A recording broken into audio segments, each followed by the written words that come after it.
apples. So, what month was this? I think this was August. August. Beth was like, I'm going to go up to my grandma's. Come with me. These are transparent apples. This is a tree that I grew up with. This is on the farm where I grew up. And transparent is an older apple variety, and it's ready very early. August is early for apples. And they bruise easily. Yes, these are tender apples that don't keep, and they bruise easily, so we're trying to pick them off of the tree. They're very tasty.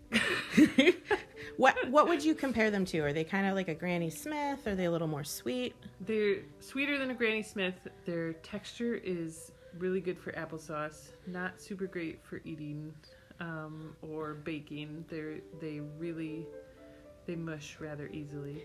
Mushy mush. Because of the bruising.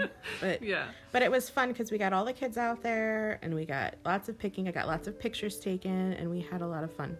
This is grandma number 2. We went to Beth's first grandma's house for another video we're going to do, and then we came over to grandmother number 2's house. Grandma Great. This is Grandma Great. Yeah. And then, of course, Beth's dad, who is in the background of all of our videos, brought out the tractor. Yes. Is that a tractor or a backhoe? Tractor, okay. Yep. Tractor that we had when we had our dairy farm. So. Yeah, so this was a dairy farm with lots of, tell them what it's called. Oh, Vanderheid's Cows and Dolls. So we had, my dad actually was able to inherit the farm because his uncle had only girls. And so he took over the farm and then had only girls, 3 girls. So we had cows and dolls. There's still a sign. There's still a sign in right there. You can kind of see it in the background above that one tree. So this is up in northern Michigan, and then went back to mid-Michigan eventually. Look at how beautiful those flowers are. Yeah. My mom kept up a flower garden there growing up, but my grandma expanded it, and now she's trying to cut it back. Yeah, it's beautiful. Saucy! So these, we wash them first, and some of them are a little bit bruised, so we're going to cut off all the bruises, but wash them, and then I just chop them in half or quarters, or just roughly chop them so that they have more surface area for cooking and get rid of the bruising. Yeah, like there's a lot of apples, so don't be precious about it. Just get it done. Yep. So we toss them in a pot, a large pot, with a little bit of water, or you can put a little bit of juice in the bottom, just something to get them started, and then they have to cook until they're soft. There are lots of different kinds of ways to screen your sauce. This is a crank screen, so that all of the inside cores and seeds and pits, everything comes out this end, and then all the sauce comes out the screen. It's so beautiful. And so my grandma Roosevelt actually would cut off the blossom end of the apples so that you don't get the little specks in your applesauce, because she wants it to be so pretty. Super. I still think it's beautiful. When one year we did close to 200 quarts of applesauce, so I'm not cutting any blossom ends. This isn't as hard as you think it is, but it's still time consuming, and gotta get it done. And the transparent apples are an every other year event, so we won't have apples to do from that tree this summer. Oh, I didn't know that. Yeah, so we had to get enough and to preserve it for 2 years. I'm a chronic overfiller of my jars, so that was just adjusting the amount in the jars so they're not too full. So only you need to leave an inch so that the jars can seal. We're doing hot water bath here again. We've done this in our other videos. So hot water bath it. I don't remember how much time. So once they're sealed, they're good. Sealed, and you can. I feel like you had them in there for 15 minutes. Yeah. We can confirm that in the comments. We'll leave the recipe. I think it was 30 minutes. Yeah. Okay. 30. Hot water bath. It's delicious.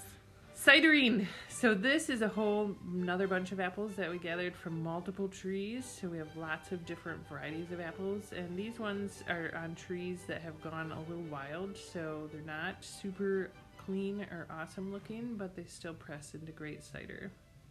They're still, Yeah, they're not as pretty, but they're tasty. They're very yummy. So, But you couldn't use the transparent apples to make cider, right? I think we could put it in the mix. Okay.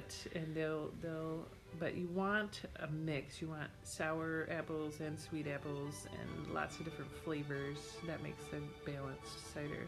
So this is an awesome chopper that we borrowed. So it just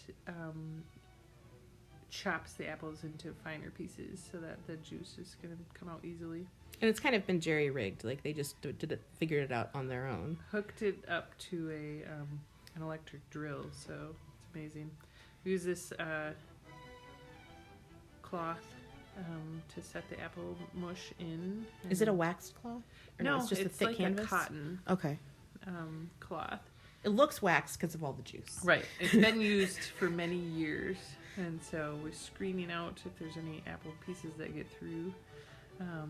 And it's a jack, a 2,000-pound jack that we use to squish the apple mush and get out all of the yummy cider.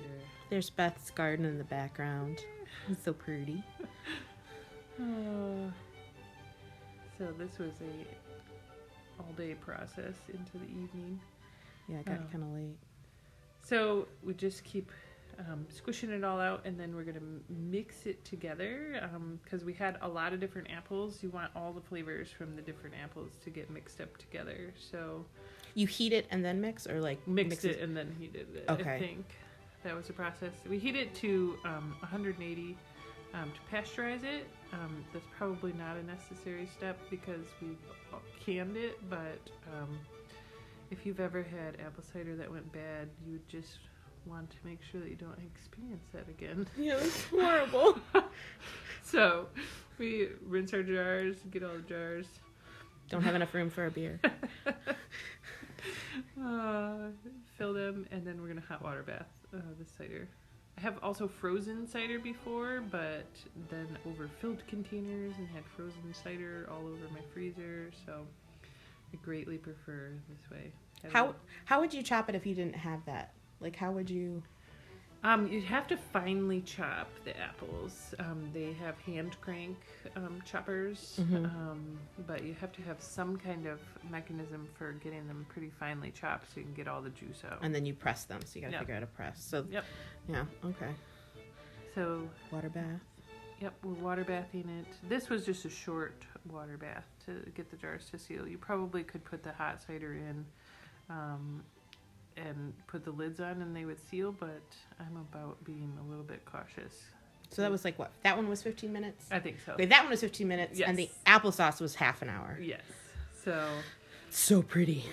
all the beautiful cider. It's January now, and we're still having cider. So I don't think we made enough for the whole year, but we did have a lot. It's like so arduous at the time, and then you get to January, and you're like, why did I do more? Yeah. It's delicious. It is delicious. So we're Pickles and Pictures, Beth and Natalie, and because I'm the pictures, I included a couple on the end. So enjoy. Thank you so much for watching. Do you have any other closing thoughts? It's a beautiful thing to take all the fruit and enjoy it over the whole year. So I hope that you get inspired to do some preserving yourself. And we've rested because it's no longer summer where we're busy. And we already have plans for things we want to do next year. If there's a specific kind of video you want to see, leave a message in the comments. I think we're thinking about pressure canning green beans. Yep. I still am working on one on beets and another one on preserving peaches and pears. So keep your eyes peeled for that. And eventually we're going to do a book. But we have young children, so it might be a decade or so. Stay tuned. Stay tuned for more. Thank you so much.